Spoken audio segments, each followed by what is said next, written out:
past the guard. I want to show you a couple of things that are basic to get everybody going, and then we'll build into something that's a little more advanced for those of you that have seen this before. So one of the biggest things that I need to do is I need to break.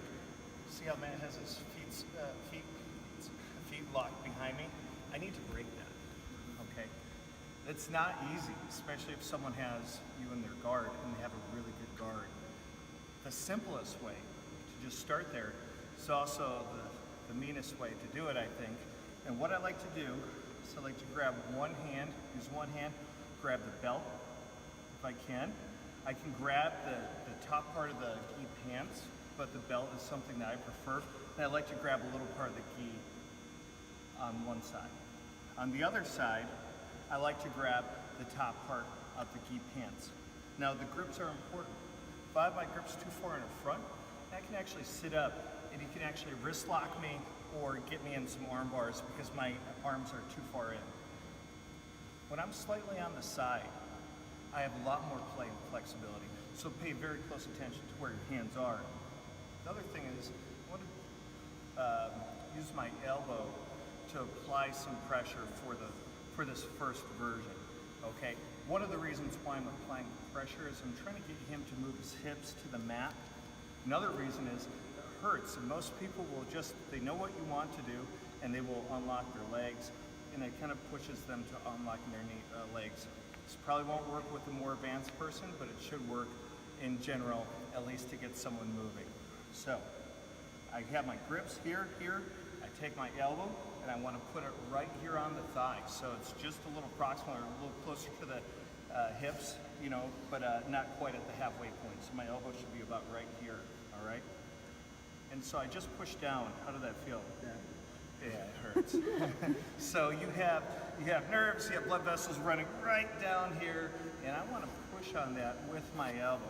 And you see immediately, he lets the legs go. A lot of people will do that, okay? That's the first step. So the reason why, and I tell this to a couple of groups, the reason why this is so important to have your hands here on the hips and here on the hips is as we push the elbow there, and I won't do it hard this time, as Matt breaks his legs, so you see how he let his legs go. As he breaks that, I want to push down on the hips, okay? That's my biggest point is he's not going to tap from this, so I'm not doing a submission. I want to push the hips down so I own the hips, all right? So go back, I'm here, I push down, breaks his guard, and then I push down on the hips. As soon as I push down the hips, I want to slide myself back a little. And as I do this, I want to do something kind of tricky. I want to take one knee or the other, depending on which direction you're going to go. And I want to put them right in the center of the hips. So as these come down, I've slid back a little. I have a little space.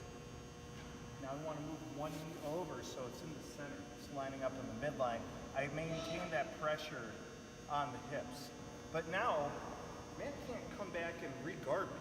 Okay, he can't close his legs up. I've created space, and this is going to be fundamental to passing the guard. So here, got this, boom, push down, break the guard, push the hips down, create some space, slide over, okay? Now what I want to do is open my hips up a little. So instead of sitting here, I want to open my hips up to about a 90-degree angle. Look, he really has very little control at this point in terms of a closed guard at this point. And I've created a lot of space, right? My elbow can continue to be useful. It's not going to be the painful pressure as before, but I can use the elbow to push the leg down. I continue to bring my leg back, okay? This is what I'm going to use to come around. I want with keeping your thumb like this, and we apply the pressure on the leg, breaks the guard, come back as I push the hips to the mat. I move my leg over, right down the middle, and then I haven't left my grips, right? So my grips are right on the same spot. And the reason is I'm able to then leverage and push this leg down, right? I want to show you two different things that we can do, all right? There's a whole bunch. People will take this knee over, people take this knee over. people end up in the half guard. Personally, I end up in a half guard a lot, I like it that way. But, so we have this leg, all right.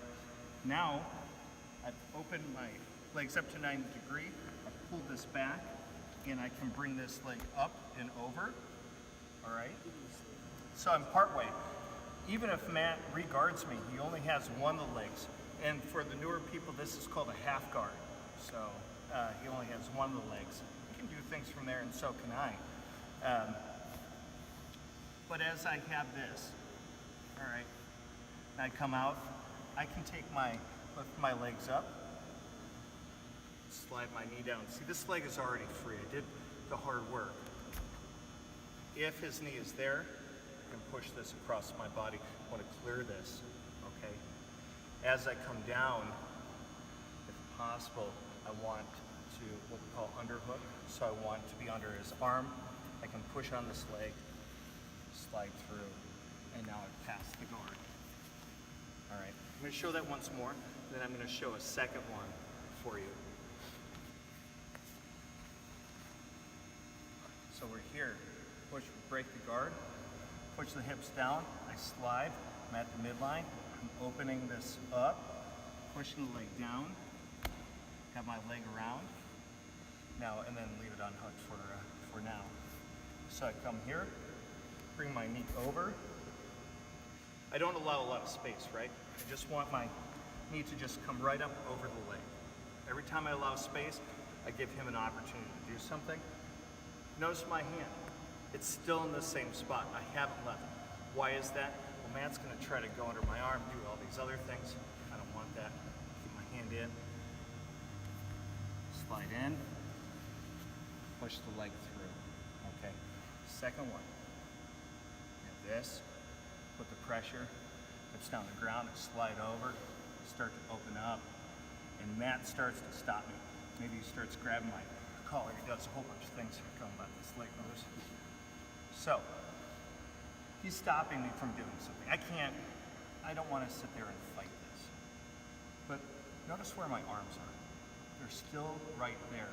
So what I'm going to do is I'm going to take my arms, I'm going to bring them closer to me. I'm going to take them and put them around his legs. I'm going to try to squeeze the legs together, all right? I can go either side for your benefit. I'll just go to this side. What I want to do is reach across, grab the gi, grab the collar. If it's no gi, you can grab behind the head or this way. I grab this, I get up, I push my shoulder into his chest, and I come around to the side, okay? Because it is likely that they're gonna defend this. And it is likely that you'll hit some sticking points. So I like a backup. So for every move, I want one forward and I want a backup. So let me show you this once again. We're here, same thing. Break the guard, hips are down, I've slid over from 90 degrees, starts to come up. I say, okay, I have my grips in the same spot, I haven't moved really. Bring my arms in, come around, and I'm just coming around the legs like this, grip my arms, and notice his hips. I pull them close to mine. So I pull them up here. That's going to be fundamental to the move. Reach over, grab the gi. This gives me some pressure. I come up on my legs, and all I do is twist, okay? Just twisting up. And I end up here. Any questions on that one? All right. So for the first one, the hips down. Again, I push on this leg, come up over, and simultaneously I'm bringing my knee over and coming under the armpit like this, and I come around. And again, break the guard. See, I'm at this 90-degree angle. He starts to defend. Essentially, bring my hands like this, I clasp, bring the hips close. The deeper I can get on this, the better, because I can take my forearm and I'll put it over his neck instead of the forearm on the chest. Put this here, twist up, right? and I have side control. So those are the two moves you saw. Now, I'm going to show you something a little bit different. It's a move I really like.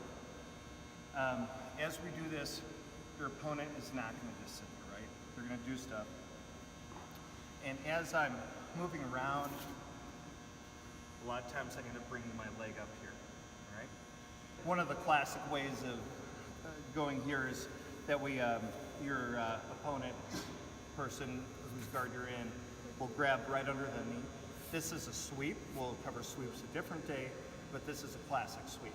So as I'm playing around with this and taking my legs up, messing around, I'm going to probably end up this way sometimes.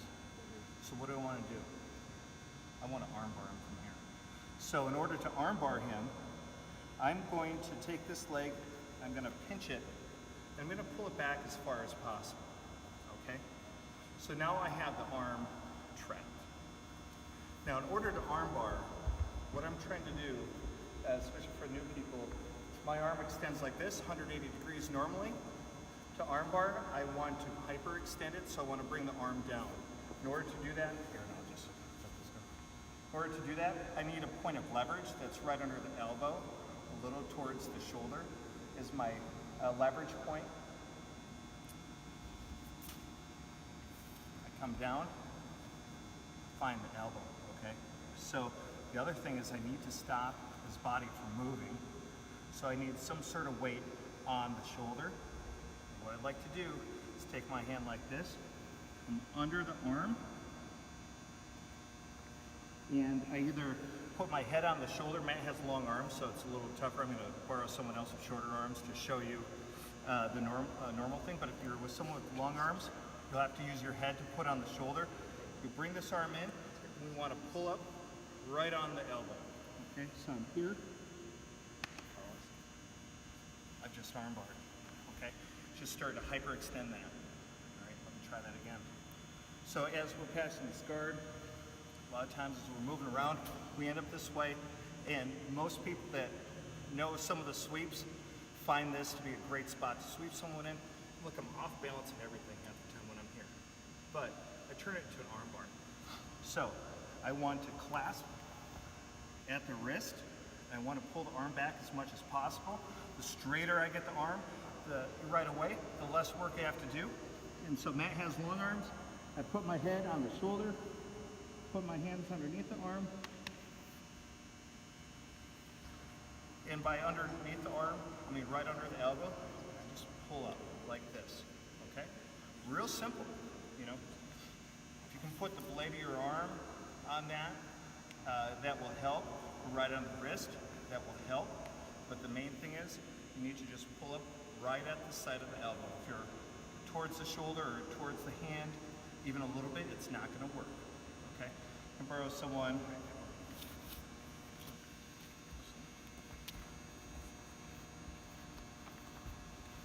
All right. So those that don't have very long arms, you'll be able to actually use your hand. So again, I come up, come down, I go like this. All right. Again, and I want my legs stretched back a little bit so I can tighten the arm. I can push on this, and I just bring my hand under and push. If I can figure four, usually it's pretty tough, but if I can grab my own wrist, it makes it even stronger. Come here.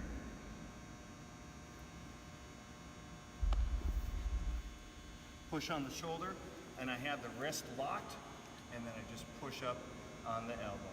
You might have to, you saw me have to play around with it. It started in the wrong spot. You just have to shift it a little bit, and you'll eventually get it. Any questions on that? All right, 3, 2, 1.